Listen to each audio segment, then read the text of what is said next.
Good afternoon. It's a great pleasure to address to the participants of the summer school organized by the Academy of Science of Moldova. And today I would like to talk about this topic of materials for the future. I know it's quite a pretentious topic, but let me still start with a material quite close to my heart with graphene. So of course it's the reason for that is because it's a very simple material. So it's only carbon atoms. Carbon is one of the lightest elements, and those carbon atoms are organized in a honeycomb lattice. And honestly, this honeycomb lattice is exactly the key to the understanding of the unique and very interesting properties of graphene. So honeycomb lattice is not one of the Bravais lattices. It has 2 atoms per unit cell. So quantum mechanically, you would need to allow electrons to sit at the 2 sublattices at the same time, and that gives you the bonding and anti-bonding state, which when they cross, they create this linear dispersion relation, which is so celebrated in graphene. I won't go to the details. I'll just give you a couple of cartoons to explain why this linear dispersion relation. And you know that kinetic energy is usually quadratic with speed. So kinetic energy is mv square. So for electrons in graphene, it's not true. It's kinetic energy is linear with velocity, just like for photons, for example. I'll just give you a few cartoons to explain what kind of unique properties can you expect from systems which has this sort of dispersion arrangements.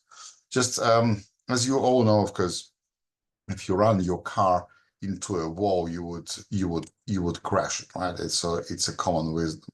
Now, of course, in the quantum world, we have this phenomena called quantum tunneling, which allows you with a small probability to penetrate through a barrier. So the probability is very small, so don't try it at home with either cars. But actually, in the nano world, we see this phenomena quite often. You need some quantum entanglement coherence between the states before and after tunneling, some overlapping of the wave function. But if you do this, it's quite a sizable effect. We can easily observe it in our systems, and as our transistors get smaller and smaller, quantum tunneling becomes one of the dominant effects for the leakage current. But still, generally, it's considered to be a small effect. For the relativistic systems like electrons in graphene, so those not relativistic, they're quasi-relativistic, but still they mimic the relativistic behavior. The probability to go through a barrier is 100%. So it's very counterintuitive, but indeed that's what we observe. That's the behavior we observed for electrons in graphene. And there are many, many other unique properties for this material. It's the thinnest possible, is the strongest, the most stretchable, flexible, impermeable, transparent, conductive, thermally conductive, and so on and so on and so on. And because of those properties, it has been tipped for a number of different applications, from composites and energy to electronics and healthcare. And of course, graphene for us, it's a very special material. We've been working with it for a number of years now, but when it comes to applications, it's not that special at all. So it has been used for a number of different applications in composites. So it started its travel across the application world through the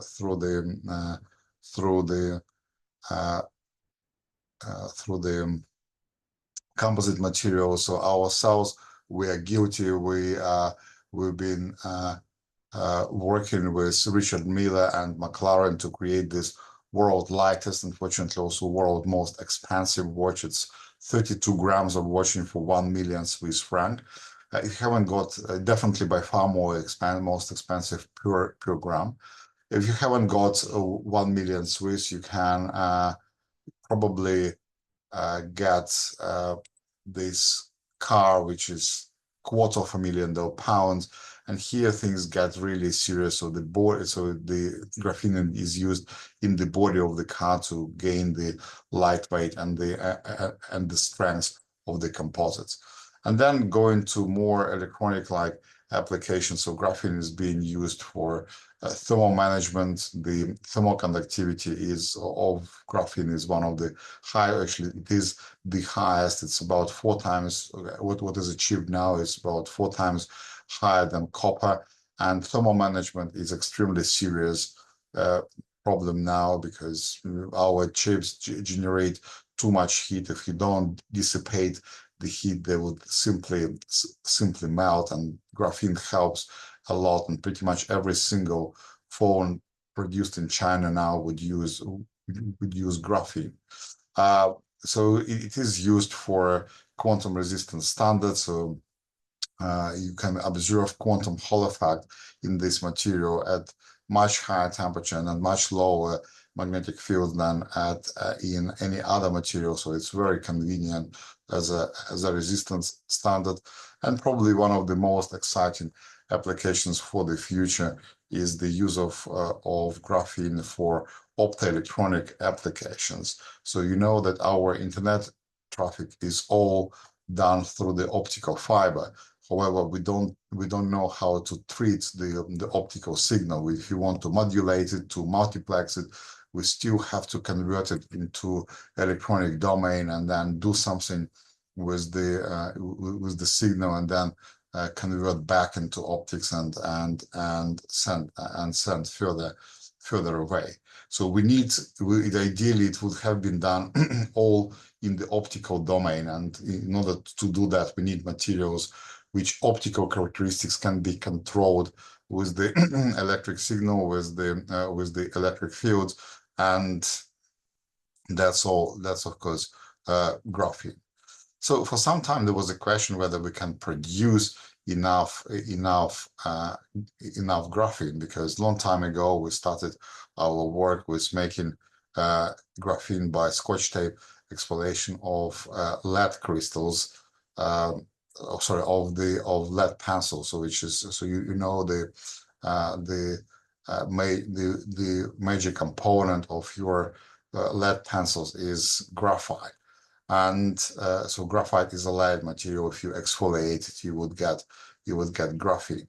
And of course, it's not a scalable method. So you really need something else. And so depending on the quality and the price you want to achieve, so there are many other ways how to produce graphene.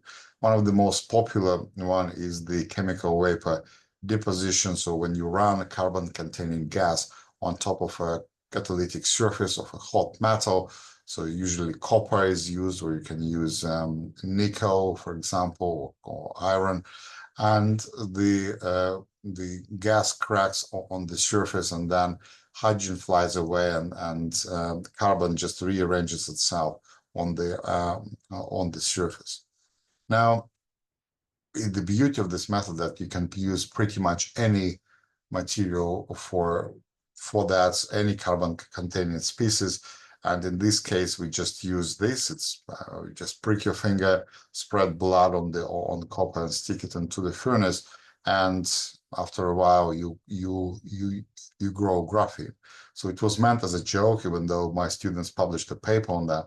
But it's only partly a joke, because I'm sure you've seen pictures like this at many refineries, at many petrochemical plants in the world. So we have to burn the supporting gas, the waste gas, because methane, which is the major component there, is much worse carbon-containing gas than CO2. It's better to burn methane. And if you when you burn it, we basically have everything what we need to produce graphene. We have the heat, we have the carbon source, and we created machines which utilizes that heat and the carbon to create graphene and other forms of carbon-based nanomaterials. And because we know exactly how much of carbon we fix, we can register it on a ledger with a blockchain, so we can claim carbon credits, which helps with our sustainability goal. And of course, we can use those nanomaterials further, for example, to create green concretes, because graphene helps to improve the quality of concrete quite significantly. So it further contributes to our sustainability goals. And there are many other ways how to produce graphene as well. Now, the next step in the story happened when people realized that if you exfoliate lead pencils, you get graphene. What if you take other pencils? So can you create other two-dimensional crystals? And the answer is yes, we can create other two-dimensional materials. These days, there are maybe a few hundreds of them being experimentally discovered, a few thousand being predicted. And we have now a whole family of those two-dimensional crystals, 1 atom thick crystals, and the members of that family cover a huge range of properties, from the most insulating to the most conductive, semiconductors, ferromagnets, superconductors, you name it. So that actually gives us quite an interesting platform for the future development. But let me just step back a little bit and tell you a story. So this is the periodic table of elements which we used in our silicon technology prior to 1990. So very simple: silicon, boron, phosphorus for doping, aluminum for interconnects, hydrogen, oxygen for passivation. So very simple technology. Then after 1990, the transistors started to shrink rapidly, so we needed something more conductive than aluminum for interconnects, so we started to use copper. Then you need the work function matching material, you need the diffusion barrier, so we added a few other elements into the technology, but still manageable. But now, these days, because we keep upgrading our silicon technology rather than switching to something else, the technology became so complex that we use good half of the periodic table now to produce our devices. And honestly, if you compare this with the number of elements which we have in our body, we actually have much less elements in our body than in our CMOS technology. So it's really bizarre. I mean, of course, our cells were much more versatile than our computers, and yet we need so complex technology. And it's because we stick always with one material. Only few materials determine our world. So electronics, as I said, it's all silicon. The construction, we rely on the strength of steel. For aerospace engineering, it's all aluminum, some interconnects, and it basically limits our chances to create some new devices, because if someone wants to create a new device, so he or she needs to think, okay, what silicon can do for me? What's the band gap? What's the work function? What's the band gap of silicon oxide? And then you just design your devices within those constraints. Ideally, of course, you don't want that. You would like to create your devices and be free. So just design your device and then find a suitable material. And that's possible. So we have this technology called composite materials or heterostructures. And there are a few examples of those devices already, but there are still few and far between. So ideally, you want a technology which allows you to build those materials by scratch, just by layer or atom by atom engineering, and then you can assign specific functionalities to each specific layer. Like your top layer can be sensor, can be something else, then solar cell, interconnect, some logic layers, and so on. And that's what become possible with the advance of the two-dimensional two-dimensional materials family.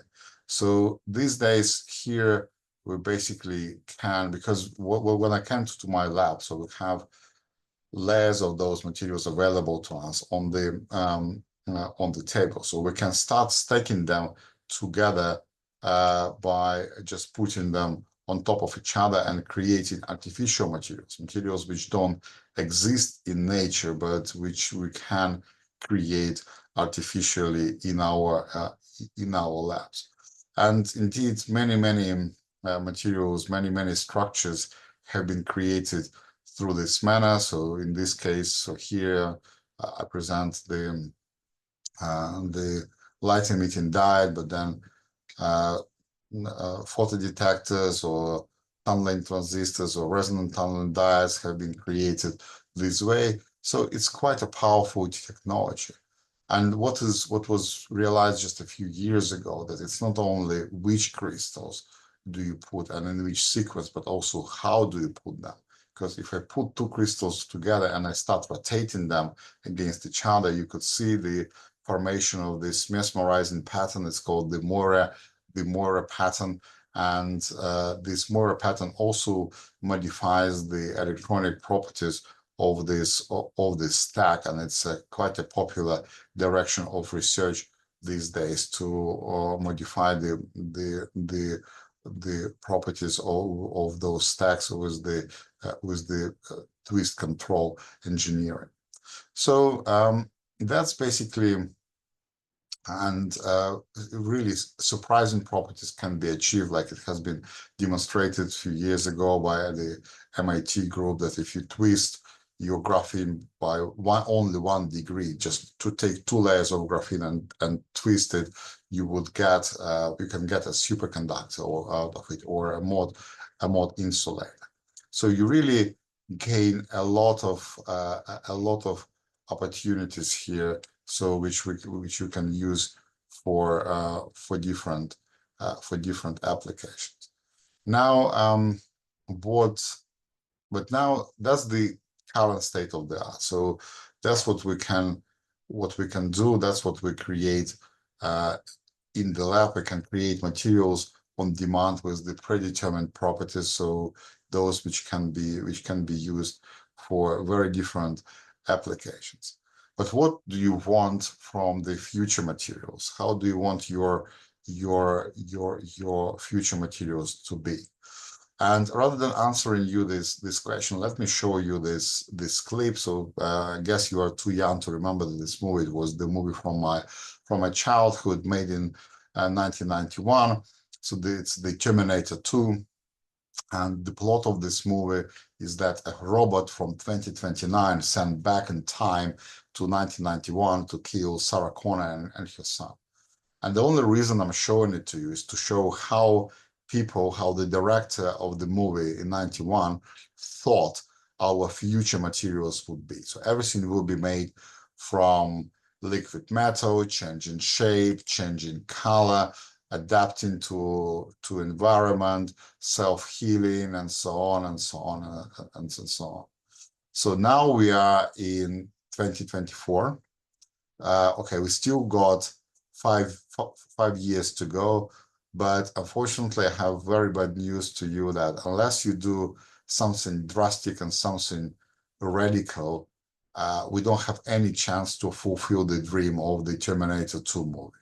And it's not only the problem with the robotics. It's really the problem, is the fundamental problem of our technology, because our technology is fundamentally top down, because so it has this.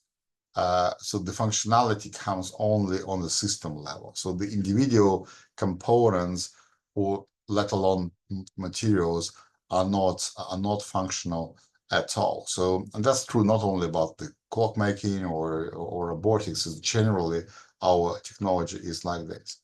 If you think about it, the biological systems, they operate on a completely different manner.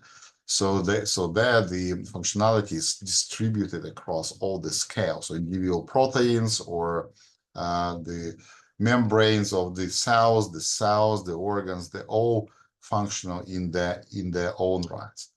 And that's what we would like to do. We would like to create materials which have the functionality built inside of their structure. Let me give you one example. So one of the application of graphene is for desalination membranes. So I'm talking to you from Singapore now. In Singapore, 99% of our water is desalinated and it's going through a membrane, not graphene, but so there are companies which produce graphene membranes as well.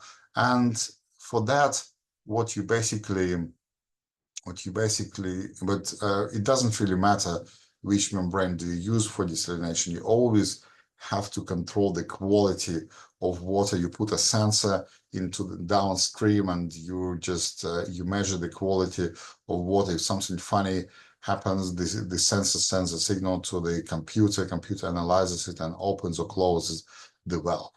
But now imagine that we have the components in our membranes which are sensitive to those toxic elements and can trigger phase transition and then open or close the pores inside of the membrane.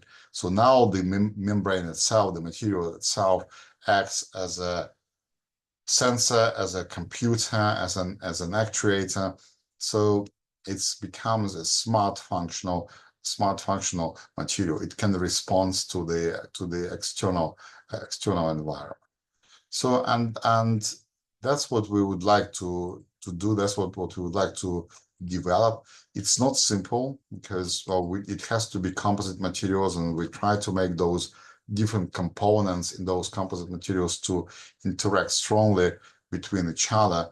And we usually try to make it to work through different channels, to interact through different channels, because then you can create a system in the degenerate state with the many metastable states next to each other. It's like it works exactly like proteins. Proteins are versatile because they can conform into different configuration, and each configuration would be responsible for the catalysis of a particular chemical reaction. So we're trying to replicate this with our non-organic crystals. It's not easy to predict this because generally the way we do it in physics, we don't like out of equilibrium systems which can change their properties and be dynamic. So we try to use a lot of AI for artificial intelligence to do that, but also we try to gain some material robotics to achieve enough data to do that. So generally, people when we talk about the robotic systems, people think about something like this. So we have those robots as well. Our collaborators filmed our students and made the robots to do exactly the same. I'm not sure if it is the most efficient way. So most of our robots are still very, very dedicated. So they basically do a few functions, but do those functions very fast and very well. And then this helps us to generate enough data to train our AI. Let me just give you one example of this AI, how AI helps us to understand the behavior of complex physics and learn the complex behavior and learn physics. So this is the work by Chinchao Li and Keda Hipogankar. So here we try to learn the behavior of the polymer chain folding and unfolding. And you see, if you try to unfold the chain, the polymer chain, you cannot really predict how fast it will happen. So we just cannot even in simulations, if you try to simulate it, you won't be able to do it because there is Brownian motion, and it's very difficult to know if it will be easy or hard to untangle it. And we want our AI system to look at it and look at the unfolding dynamics and learn something and predict what are the small number of parameters which can describe this system. And this is very, very similar to the creating a custom thermodynamics. So just to remind you that if you want to describe all the behavior of gas in the room you are sitting in, what the easiest way or most direct way, not the easiest, but the most direct way is to state the velocities and the coordinates of all the molecules and then solve the equation of motion for that. As of course, with billions atoms in the room, it's pretty much impossible. Then we invented, humanity invented the thermodynamic approach. We figured out that there are some statistical parameters like pressure and temperature, which describe this, which are interconnected to each other and describe this system well enough. So the question is, can we find for any system such parameters and write the equation of motion? And now we want the computer to do this discovery, and that's exactly what we're trying to do with the help of the AI. And it can do this. It finds those parameters. We call them the closure coordinates. So we use one coordinate as the total length of the chain, and then the computer finds some other closure coordinates which make the system complete and describe the system well enough. And it can plot something akin to potential, and we can monitor our polymer chain unfolding in this potential, in those coordinates, so that those coordinates actually, they don't need to have some physical meaning. So luckily for us, they do have some. And then so you can observe this behavior and in this potential, because there are some saddle points where the system can stuck. So you can so that's the reason for the slow behavior. So now we can understand quite well the behavior of this system. So and now we're trying to apply the same approach to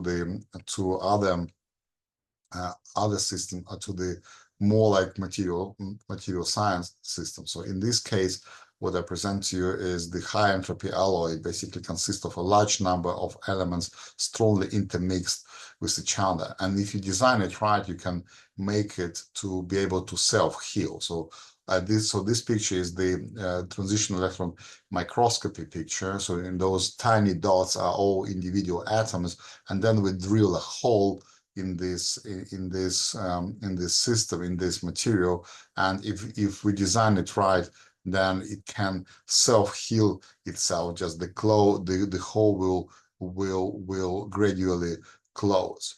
It's a very, very complex system to be analyzed and to be simulated, but we hope that with the help of AI we can do it. So as you can see now, the hole is practically closed. So now it completely disappeared. So we now have again a pristine material. So you just scratch it and then it just self-heal.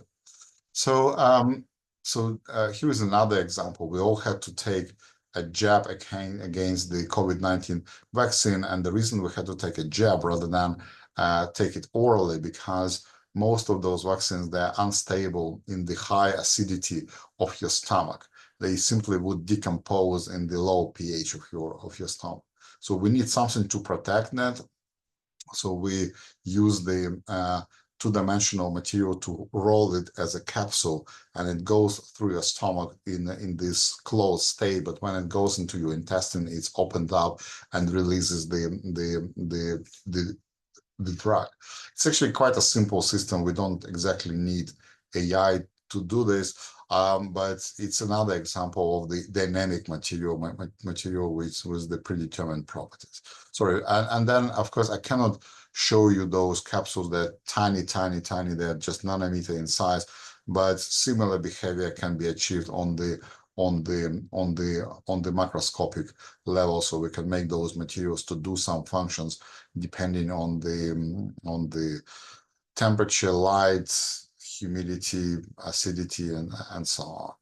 So the last example I wanted to show is not really a material, but it's a nice composite structure, and I really like the dynamics of it. So there are those bacteria which can emit electron during their life cycle, and then if you can collect this electron and use it and put it into the external circuit, you can use it to power something. Basically, it's a battery. It's correctly to say it's the biological fuel cell. And it's a beauty because you start with a monomer and a few bacteria. Those bacteria help the monomer to polymerize and create the conductive chain. And then this the more conductive it is, the more bacteria start to grow and divide and then proliferate. So it's a dynamic system, quite a complex one. So now we can grow our batteries rather than making them. But again, AI would help us a lot to solve this complex problem.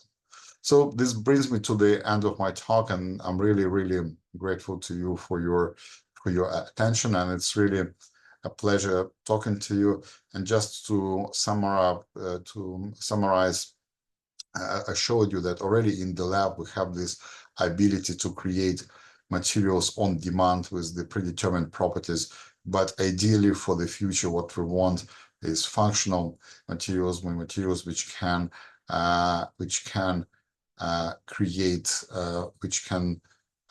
change their properties on demand and be adaptive to the external environment. Thank you so much for your attention. Again, it's really great pleasure to talk to you. Thank you.